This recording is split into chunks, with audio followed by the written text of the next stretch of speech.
Support for First Coast Connect is provided in part by Baptist Health and North Florida TPO. Good morning. I'm Ann Schindler, and this is First Coast Connect. Today, Jews and community allies take a stand against hate. We talk to organizers of a high-profile initiative to fight anti-Semitism. Later in the program, a rabbit rescue responds after more than a dozen bunnies are dumped in the Timucuan Preserve. But first, responding to a rise in anti-Semitic attacks, local groups are raising red flags and pink billboards to promote unity. To discuss the effort, we're joined by Mariam Feist, CEO of the Jewish Federation and Foundation of Northeast Florida. Good morning, Mariam. Good morning. We're also joined by Nelson France, the Federation's Director of Jewish Community Relations. Good morning, Nelson. Good morning. Nelson, if you would just start us off, some people may have seen these billboards already or know about them, but tell us about the Billboard Initiative. How did it begin? Absolutely. I'm going to hand things over to our CEO, Mariam, to begin things, and then I'll add some commentary. Nelson's redirecting Mariam. Thanks, Nelson. I'm deferring. I just want to give a little bit of background before we can really tell how we got to where we are today. So about 4 years ago, the Federation Board of Directors, our volunteer leadership, set 3 priorities for our community. One was to create a community security initiative, one a Jewish Community Relations Council, and another a demographic study. Little did they know how visionary they truly were, because in less than 9 months, we started to see banners being hung on the overpasses of 95 by Emerson, then the Florida-Georgia game on October 29th, where they projections, and then the following week projections on buildings. All of these anti-Semitic all projections. Anti-Semitic, all. And leaving our community feeling very vulnerable and fearful.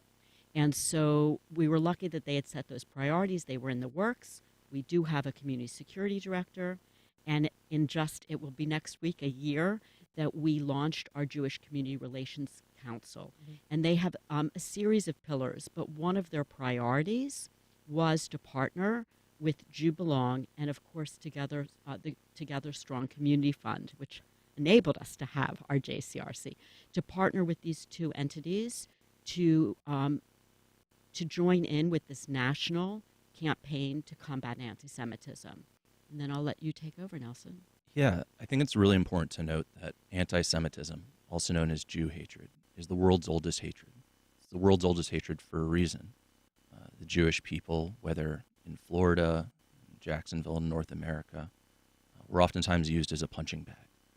And so we feel here in Northeast Florida that's important for the Jewish community to define what hatred and bigotry towards Jews looks and feels like. And so that's why we're taking this proactive campaign into this community with these bright pink billboards. And so these are going to be, or in some cases are, some very visible arteries of the city, 95. Where are they planned? How long will they be up? And tell us what they say.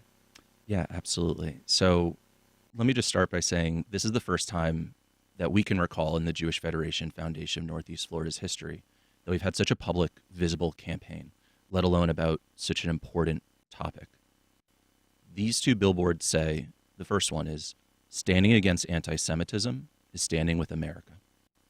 The second billboard reads, can a billboard end anti-Semitism? No, but you're not a billboard.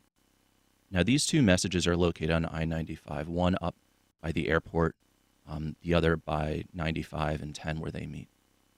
These billboards will be up for the next couple of months, at least through the Players' Championship in March, and the timing of these is meant to coincide with major local events, going from the Gate River Run to other marathons and races, and of course concluding with the Players in March. Right. You talked about this as part of a larger initiative, Mariam, and this partnership that you have with JewBelong and the Together Strong Community. Together Strong. And so what are those groups focused on, and how large is this initiative? Well, actually, those are vehicles to enable us to do this type of initiative. Actually, what this is the Jewish Federation and Foundation is part of a greater national system, the Jewish Federations of North America. There are 147 federations across North America, all of whom are working on combating anti-Semitism. Our national system is working on advocating at the national and federal levels to adopt a unilateral definition of anti-Semitism, so it's defined. There's a parity of its definition, a commonality of its definition, and so this JewBelong campaign started in New York City, and it's gone from everything from New York to L.A. to Dallas to as small as Chattanooga and Louisville and other communities that have found this type of visible campaign catchy. Yeah. You heard the statements, that catches people's attention and can start a dialogue with people as to, like, it stops them in their tracks, and it enables people, Jewish and most importantly not Jewish, to have a conversation about this. And that is one of the goals, is not just to communicate, support by and for the Jewish community, but to really enlist allies. Who are those allies right now? I mean, who is coming forth as supportive and taking a strong stand against anti-Semitism?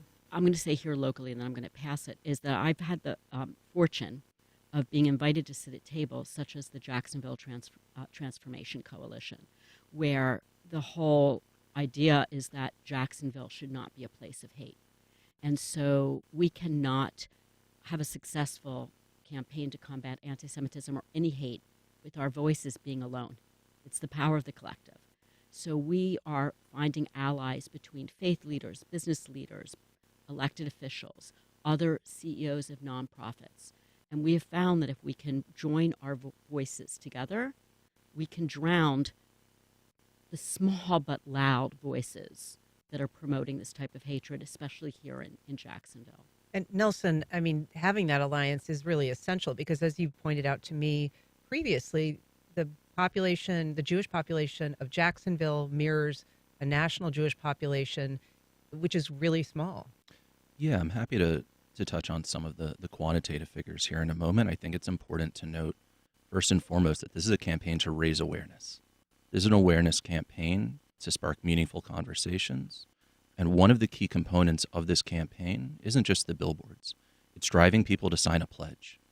If you visit jewishjacksonville.org/belong, again, that's jewishjacksonville.org/belong, you can sign the pledge to help take collective action against anti-Semitism. This campaign, this initiative, this priority of our community is for Americans of moral conscience. This idea that we need all people from all backgrounds, from all faiths to join us.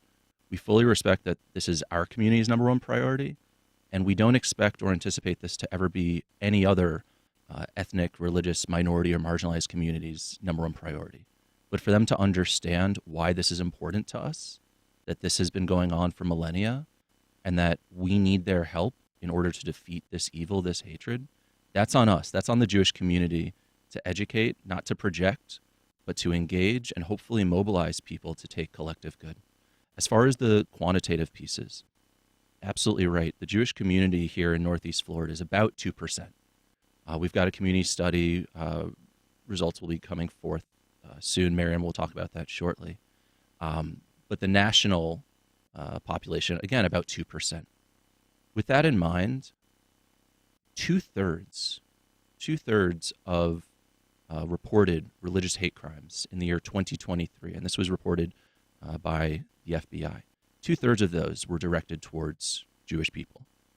And if you look at 2022 and 2023, specifically here in Jacksonville, we know that there were at least 20-plus incidents of anti-Semitic activity directed towards Jewish people or Jewish institutions. The 2024 numbers will be released shortly, and when we have the FBI numbers, we're happy to share that as well. But I want that to really sink in, that 1 out of every 50 people in this community is Jewish, and yet so many of these incidents of hatred and bigotry are directed towards that 1 out of 50 people. And we know that there has been a significant spike, Miriam, in incidents of anti-Semitic behavior, anti-Semitic messaging, attacks, and that really saw a jump after October 7th of 2023. The number increased to about 34 incidents a day, according to the FBI. That was a 360% increase. And as you said, there have been a number of incidents here in Northeast Florida that were very prominent. Even a local automotive shop flying a Nazi flag. How does that impact you as a leader of this community? How do you absorb that reality, and how do you try to kind of live with it while trying to educate people who are, perhaps very far from you on the issue? It's a great question. I feel like I should lay down and we can have a therapy bed here. It is a really great question, because that horrific attack that has been unlike any other mass murder of Jews since the Holocaust by a known, recognized terrorist group.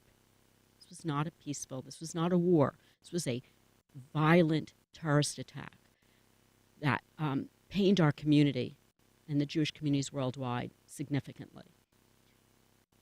I found it really empowering that we have a Jewish Community Relations Council, that we have a community security initiative, so we can actually do things for our community.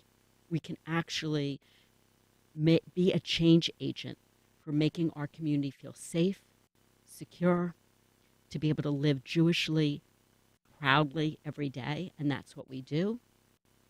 Through these initiatives, through our departments, we are empowering our community to take action, and that action is either by doing a community security training, or it is by signing these type of campaigns, whether they be the JewBelong and getting their friends and neighbors to do the same, or whether it's advocating to elected officials about their continued support of Israel and all acts to combat any form of hatred, specifically anti-Semitism. If you're just joining us, we're talking to Mariam Feist and Nelson France about a new campaign to combat anti-Semitism. You can join the conversation by calling 904-549-2937. You can also email First Coast Connect at wjct.org, or you can reach out on social media. I want to take a call now from Mark on the South Side. Good morning, Mark. Go ahead. Hey, good morning. I was just kind of curious. I understand the importance of this, and I understand, you're going to put up a couple of billboards that have a good message, and I'm just guessing that 95% of the people who are going to drive by these billboards are already in agreement with your position. And I believe your female guest mentioned that the individuals responsible for these anti-Semitic actions, putting a banner up on an overpass or what have you, is a small group of people. So my question is, are they doing anything to have kind of an outreach directly with those individuals who may hold those opposing views, as opposed to putting up a billboard that I might read and I'm already on your side? So is there in an effort to focus efforts where the problem lies? Thank you, Mark. I mean, Nelson, there are, I would guess, some intractable people in the community that will not respond to outreach of any kind if they really are, of their beliefs. But what is being done to try to reach out to those people? Yeah, and thank you to the caller for the excellent question there. First and foremost, for us as an organization, for us as a people, we understand and we very much respect that there are lots of people on our side who believe that hatred against the Jewish people is unconscionable, and is not something that should be normalized in this community or in any community. With that in mind, we like to think that this issue of anti-Semitism, and specifically the Jewish people in this community and in many across Florida, we are a blank canvas. Most people have not had a lived experience with a Jewish person. They don't know what anti-Semitism is. They've never lived through, nor have they experienced Jew hatred. So for us to engage that middle, let's call it the 80, 90% of people who've just never had a conversation about Jewish people or about hatred of the Jewish people, that's our target market. We know that the 2%, the Jewish community, that we've got the Jewish community on our side on this. And we have to believe that there's a very small, very loud minority on the fringes of society. I want to amplify this. These are extremists who exist both on the far left, far left, as well as on the far right. So whether individuals in this community and in others hate Jews because we are alive and living and thriving in this country, or because we have a statehood in Israel, that is bad for the Jews. I don't know that we're looking to engage those small extremists, those fringes of society, but those who are in the middle, those who are interested in a conversation, who have not yet made up their mind about who the Jewish people are or how to treat them, that's who we're looking to speak to. I'm going to take a call from Don in North Jacksonville. Good morning, Don. Go ahead. Good morning. Thank you for taking my call. My question has to do with sort of a paradox that happens with the Jewish community in Israel. And I wanted to get a feedback from the visitors at your station about there seems to be a crowd of and it needs to be a conservative crowd, that they anti-Jewish and they seem to express beliefs to be anti-Semitic, but at the same time they support Israel 100% with what's happening in Palestine, where they're slaughtering innocent children and women. And there's even Jewish people, the Voice for Peace by I think it's called the organization, Jewish organization, Jewish Voices for Peace, where they're against what Israel's doing. But a prime example is, for example, Congresswoman Marjorie Taylor Greene. She seems to hold very anti-Semitic views, and also not only that, but a lot of those conservatives hold anti-Muslim, anti-Hispanic. I want to understand do you have that connection where they support Israel 100%, like the Congresswoman does, but at the same time they seem to have these conspiracy theories and anti-Semitic views? Good question, Don. Nelson. Yeah, just to kick things off,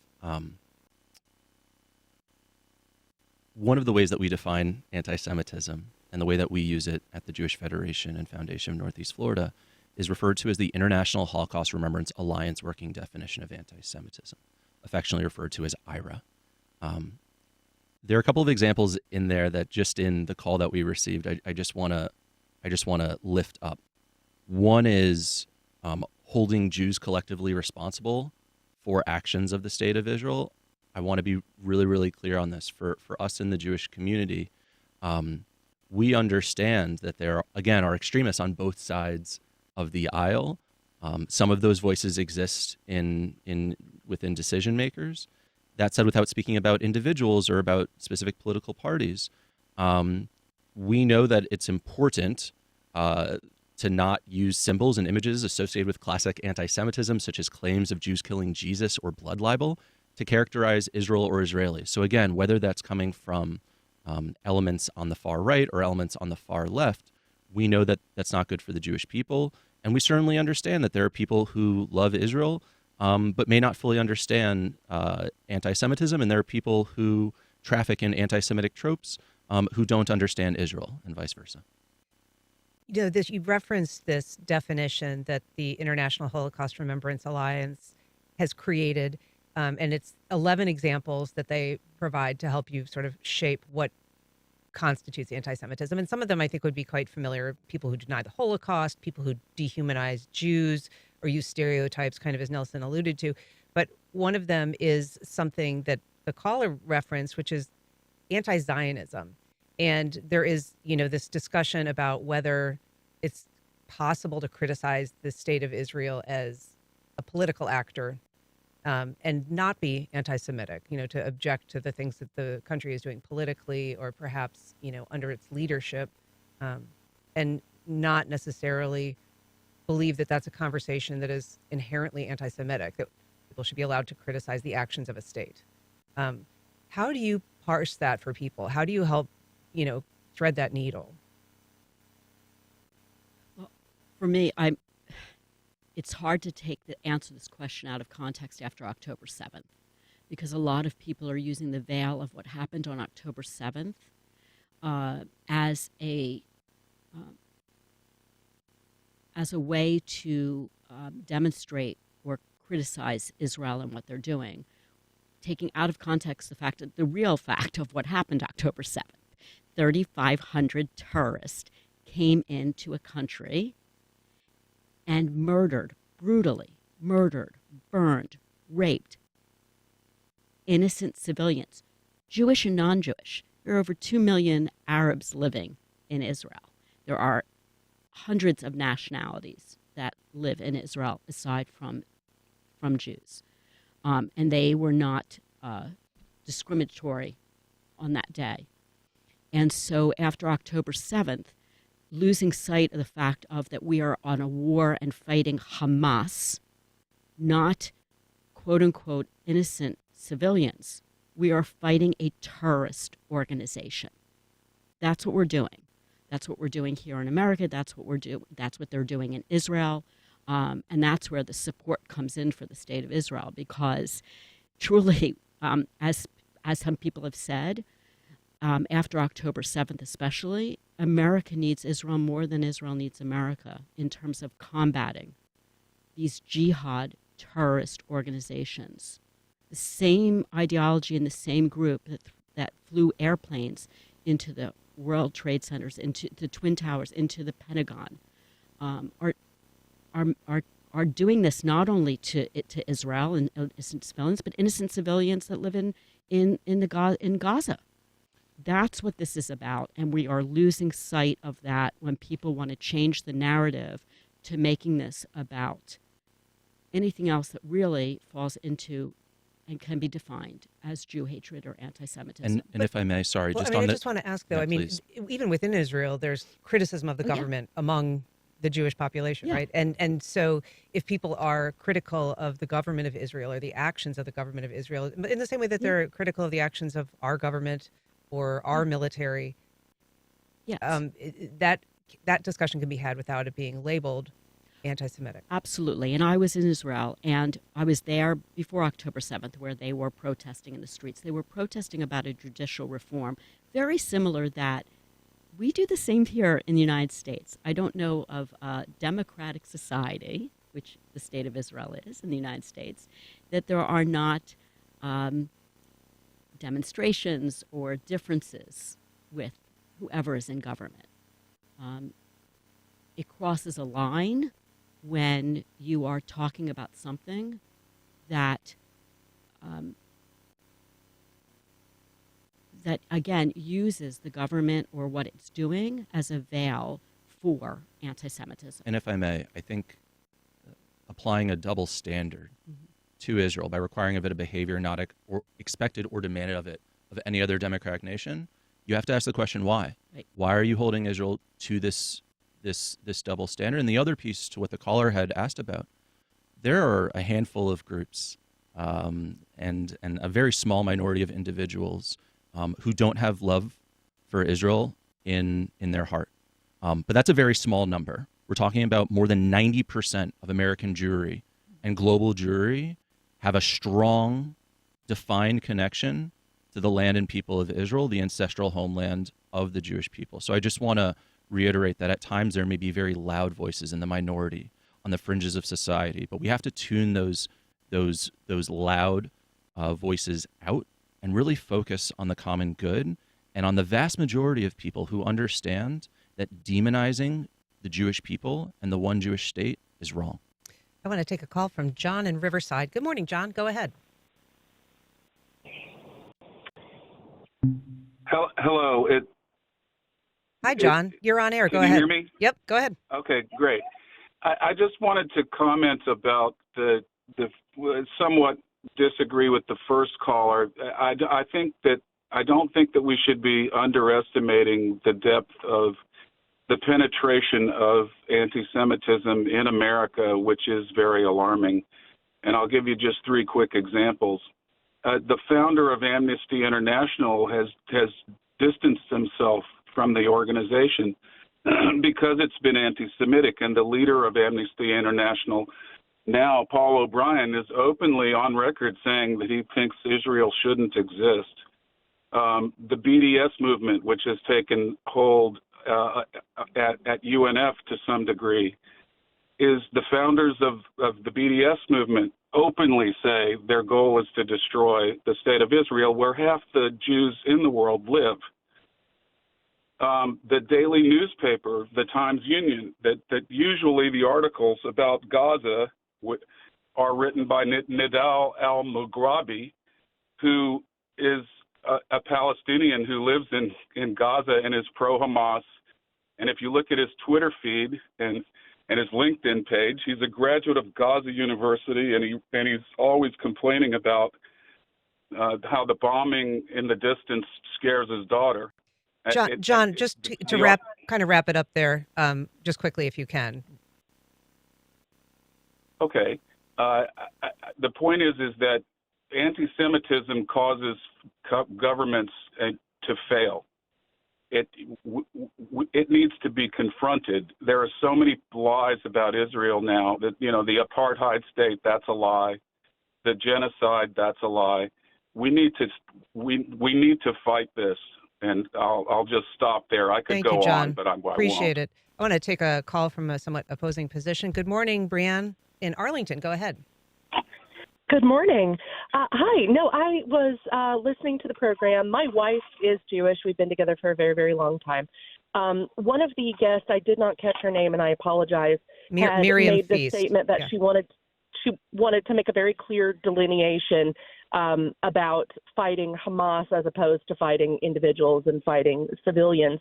I think it was the last poll that came out of the Vatican news, it was something along the lines of 14,000 children who have died, and a vast majority of those being between the ages of months to 1 or 2 years old, and then other small children like Hind Rajab.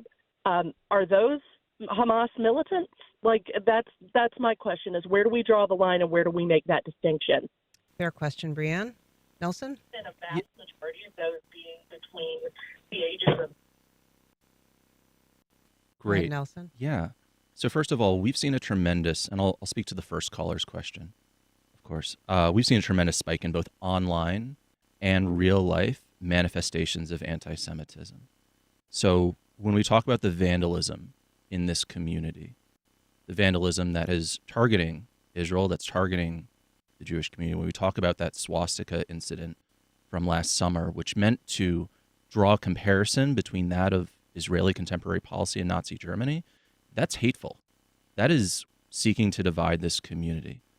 As far as what can be done or what should be done, and I'll take the second question with a grain of salt. We're very focused through this campaign on fighting this hatred and this bigotry and bringing people together. And we fully recognize that the insidious lies and the divisive rhetoric that seeks to create a wall, a line, if you will, between the Jewish people and the rest of the community, we know that that's wrong. And I'll quickly close before handing it over to Mariam to say that we agree that any community, any society where anti-Semitism is able to proliferate and become normalized, that begins the moral decay of a civil society. And so if you look through the history books and you look at any nation and any empire, any country or nation state, when the Jewish community gets attacked, when the Jewish community become under peril, that is the beginning of the end of that society. We are not there in Jacksonville. We're certainly not there in this country. And we hope that this initiative will help to turn that tide against hate. Yeah, certainly a more complicated conversation than it has been in the past. Right. And there's two different subjects. I mean, we could have a whole segment on October 7th and what's going on. Or several, sure. Right. I just also want to share, going back to the first caller, that this is not just about the billboards. This is not a one and done. I like to say that we're trying to combat anti-Semitism and engage in healthy conversations. It's like an octopus with many arms. So we have these billboards. We have different pillars that we're working under: education, mobilization, advocacy, all working together and collectively to address this issue.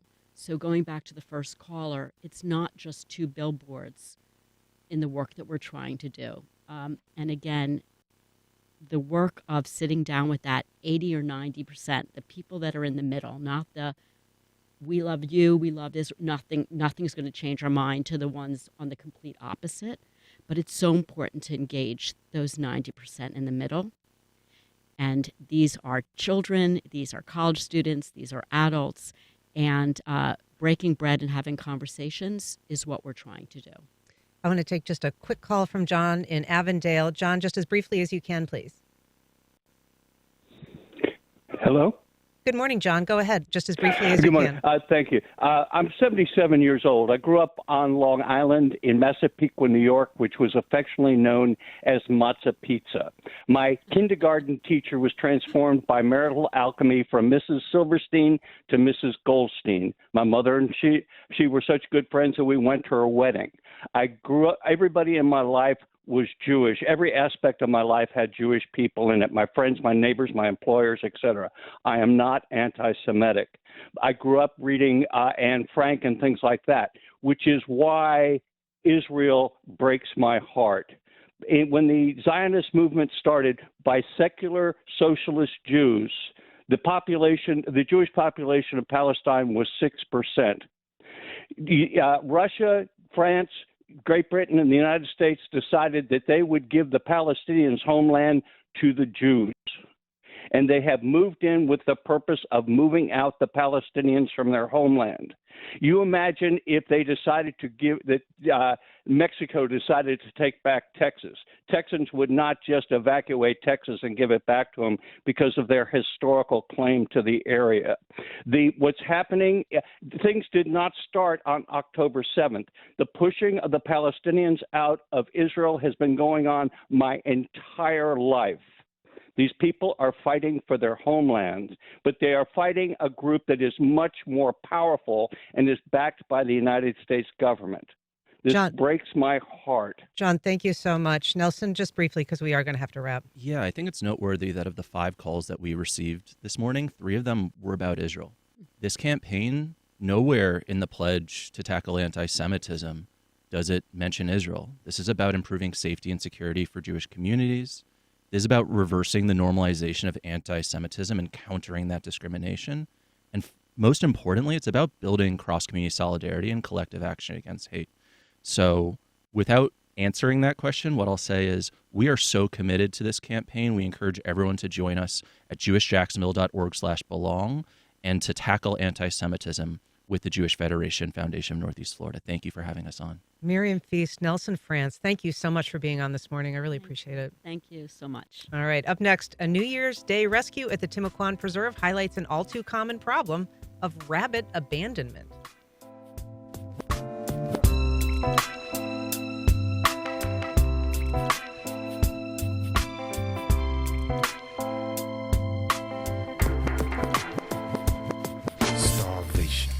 Is a creation of the devil, a rebel. I'm bringing food to the people like a widow, bringing flowers to a grave in the middle of the city. Isolation is a riddle, to be surrounded by a million other people, but feel alone like a tree in the desert, dried up like the skin of a lizard, but full of color like the spots of a leopard. Drum and bass pull me in like a shepherd, scratch my itch like a needle on a record, full of life like a man going to Mecca, sky high like an eagle up soaring. I speak low but I'm like a lion roaring, baritone like a Robeson recording. I'm giving thanks for being human every morning, because the streets are alive with the sound of boom bap. Can I hear it once again? Welcome back. Well, the recent discovery of 13 abandoned bunnies by a hiker in the Timucuan Preserve shined a light on a common but little-known problem. Join me to discuss it is Samantha Burns, founder of Bebette's Bunny Rescue. We're also joined by Ivy, one of the rescued bunnies discovered on New Year's Day. Welcome, Samantha. Hey, good morning. Thank you for having me. And folks on our live stream can maybe check out a shot of Ivy, who is darling, very sweet little brown bunny here with long ears. How is she doing? She is doing fabulous. When we captured these bunnies, they were malnourished and very dehydrated. So once they were in safety, they drank a ton of water. They have since gained weight. Most of them gained about a pound in a week just because of how malnourished they were. Wow. But she has been spayed and microchipped and deemed healthy by our vet, so she's ready for adoption. So these bunnies were found in the Theodore Roosevelt area of the preserve, kind of a picnic area. A hiker found, I guess, a couple of them. So when did you realize that it was such a large group that had been abandoned there? Oh, so we got our first message with videos and pictures on January 1st, and someone mentioned that they were getting off of the trail and said that there was a bunny. And then we had another person said, I think there's 6+ bunnies near the picnic tables. So then our volunteers went and discovered that, oh, there's 10, oh, there's 12, and now there's 14. So we were able to capture 13 and get them to safely. But unfortunately, the 14th one has not been found.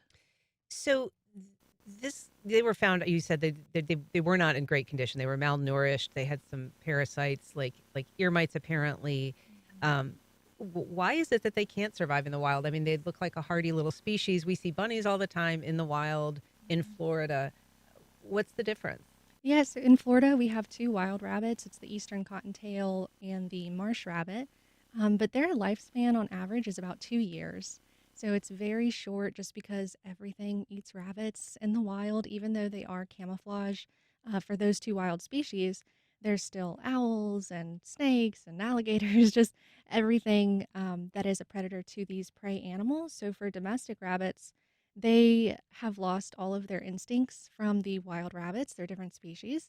So they don't know where to find food. They don't know how to live without human attention and assistance. So they don't blend in well, and they just cannot survive in the environmental factors, especially in Florida. So how common is this practice of getting rid of bunnies? I mean, especially in a large group like this, how often does it happen? Every day. They're the 3rd most dumped and euthanized pet in the United States. So it's cats, dogs, and then it's rabbits. So it is extremely common for people to get them on a whim, especially around Easter, because they think they're so cute and they impulsively buy them, not knowing how to take care of them. And then they're wondering, okay, well, now they're spraying and having hormonal issues. What do I do? And the answers are pretty simple. We litter train them after they're spayed and neutered. We do a lot of education, and they really are great companions. We should probably talk about how you kind of got into bunny rescue yourself. I mean, there's a lot of misunderstanding and misinformation about bunnies, especially when you're buying them at a pet store, and that was something you encountered. Yeah, so I started out by getting one rabbit at a pet supermarket, and he was just the cutest little bunny in this cage, and he had this head movement that I thought was really unique, kind of like he was dancing. And so I decided to buy him, and I bought all of the wrong supplies, wrong food, and then went back because I was like, oh, they're social, they have to have friends. And then in 2 months, we had 15 rabbits because they lied and said that they were neutered and healthy, and they were not. One had neurological issues, and no one was fixed. So I've made all the mistakes that everyone would normally do when they go into a pet store and just impulsively get a rabbit. And their fertility really is a thing. I guess rabbits can become pregnant actually the day they give birth. I mean, there is no interval where they're not fertile except during their pregnancy. Right. They're always basically in heat, so they can ovulate at any time, and they have babies every 30 days if someone chooses to. And so that's why I guess they're abundant and people perhaps get overwhelmed by them. So what is it that your rescue organization does other than trying to, get animals that have been dumped and rehome them? Yep, so we take them in, we get them healthy, we do a lot of education to really teach people how incredible these animals are if you treat them properly. I know mine personally love to sit on the couch and watch TV with me, and they have a litter box that they go and use. So they're very underestimated. So they're actually litter box trainable, huh? Mm-hmm. Interesting. So this experience that you had at the pet store and then kind of getting this unexpected bunch of bunnies, like how did you handle it? What did you do with them? And did you, return to the pet store to sort of ask for some accountability? Yeah, I spoke to the manager, and they basically just said, oh, just bring the bunnies back and we'll put them available for sale again. And I was like, no, I'm not going to do that. So I did a lot of research, and it was very hard to find pet rabbit information. And once I did, it opened up a bunch of doors of, oh, this is actually the proper food they're supposed to have, because the pet stores will sell, for instance, rabbit food that has seeds in them, and they can't process seeds. It'll actually puncture their intestines, So it can be fatal, but there's this cute rabbit picture on the bag, so you think it's safe, even though it's not. And how difficult is it to kind of prepare people for having a bunny? I mean, that's the training that you do. What specifically do you tell people?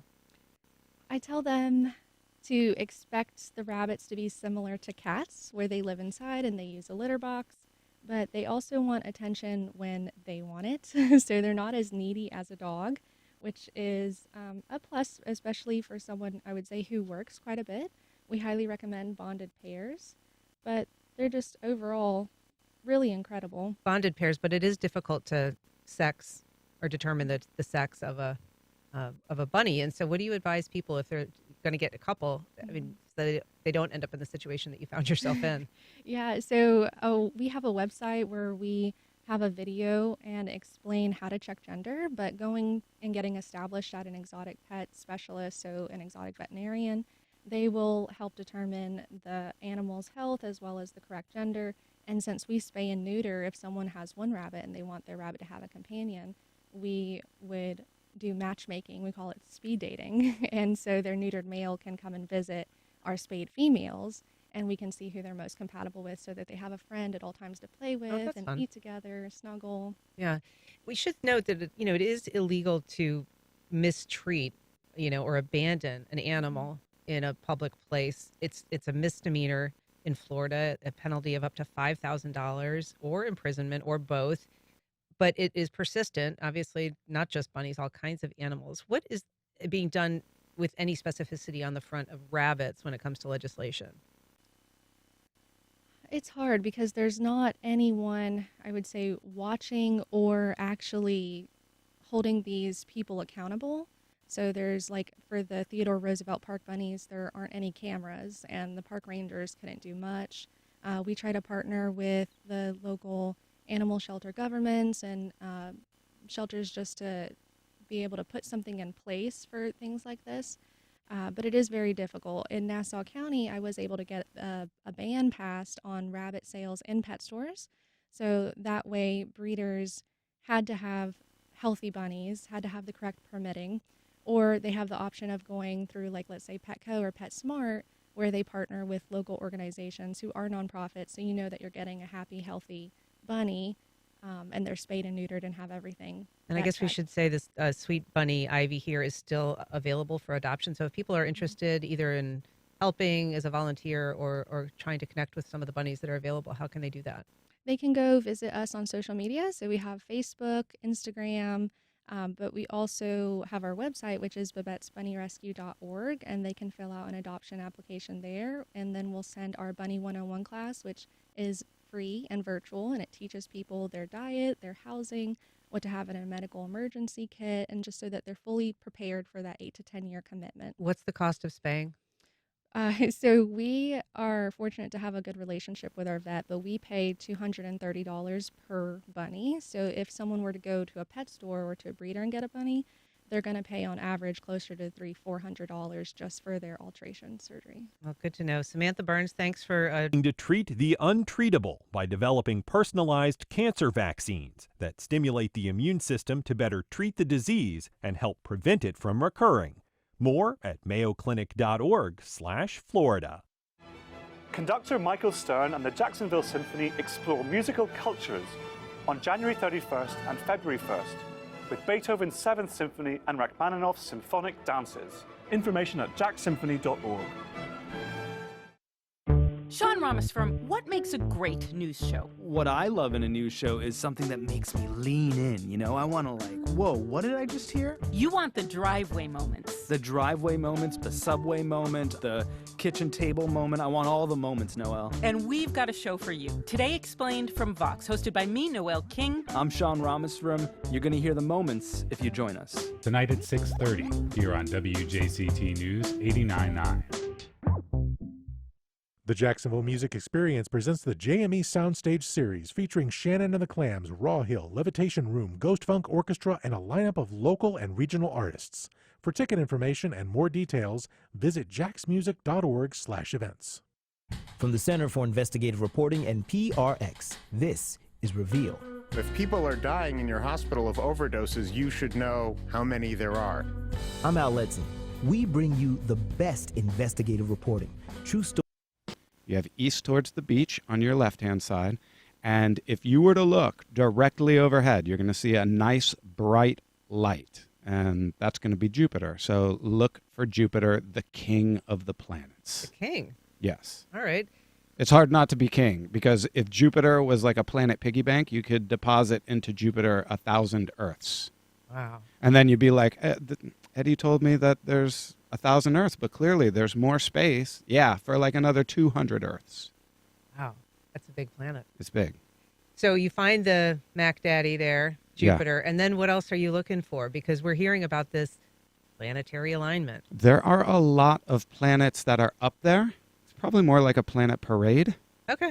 Alignment. A lot of times people envision that the planets are aligning so that maybe they might become something like one dot in the sky, which pretty much will never happen, where they all are so in alignment. First off, not all the planetary, like not all the planes of, the orbital plane of the planets, they don't all align. They're a little bit off, so they'll never exactly line up. But this is more of a parade spread across the sky. All right. So we're looking overhead, facing south, and we see Jupiter directly overhead, the king of the planets, the king of the Roman gods, Is it Jupiter. leading right? the parade? No. Okay. Well, it depends on which way you want to look, but let's look west, because that's what will set. So off to the west, we're going to have a super bright, even brighter than Jupiter, it'll be Venus. If we have a super clear sky, you'll be able to see Saturn really low on the horizon. We're about to lose Saturn. It's about to set, and the longer days are making it brighter earlier in the evening, and Saturn intrinsically isn't as bright as the other planets because it's so far out there that we just never really get to see it bright. So you might, if you have a clear view of the west-southwest and low to the horizon, you might be able to make out Saturn. But Venus is easy. You want an unobstructed, not trees and houses. You got to find like a... Almost every one of us is going to have a tree in the way or a house in the way. I tried to find it last night, but I think that it was cloudy. And like I said, Saturn's not that bright. Anyway. So what else is in the parade? Venus. I mean, you've got those to the kind of the west. So you got Saturn, maybe you could see in the west. Then you have Venus, everybody can see. Then you have Jupiter directly overhead. And then we have Mars in the east. And you can't miss Mars because Mars is basically as bright as Mars gets, more or less. And reddish-orange, the evil eye of the god of war looking down on Earth. And so, wow. we'll be seeing them. And then also up in the sky is Neptune and Uranus, everybody's favoritely named planet. And they're up there, but you have no hope of seeing them. You need binoculars, you need a telescope, you need to know right where you're going to look. But they're there in this parade. They're there in spirit. Got the equipment. So these are observations that really date back to ancient times. I mean, the tracking of the planets and the stars is something that, we're doing that was done thousands of years ago. Absolutely, totally. Yeah, it's hard to miss. The dinosaurs saw Venus. You know what they called it? No. I'll stop there. Come on. So, but these are the same observations. We have a lot of technology to view them through now, whether it's like our phone apps to tell us where to look, or really high-powered telescopes that can look and investigate their atmospheres and know with precision where they'll be in 5,000 years from now, and so on and so forth. True. And our ancient ancestors.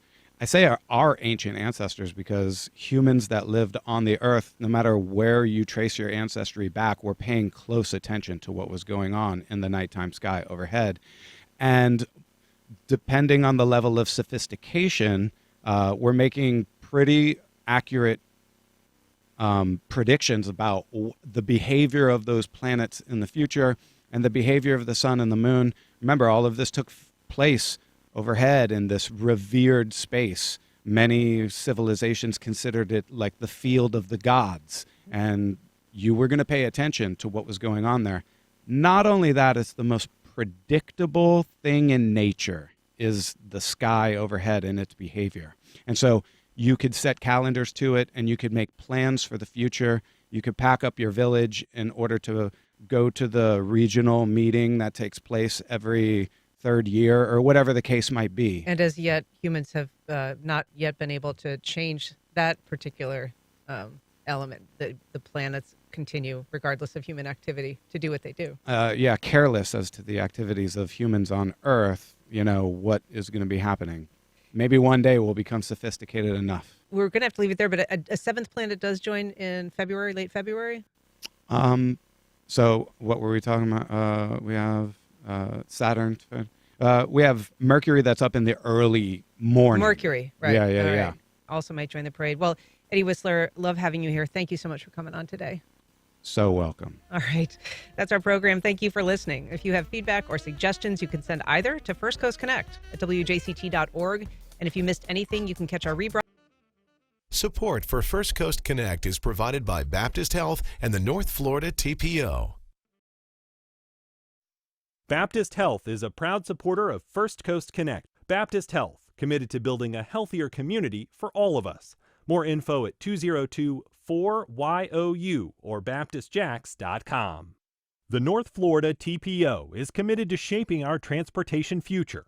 We're focused on planning, funding, clean fuels, and new technologies for a vibrant, connected community. Learn more at northfloridatpo.com.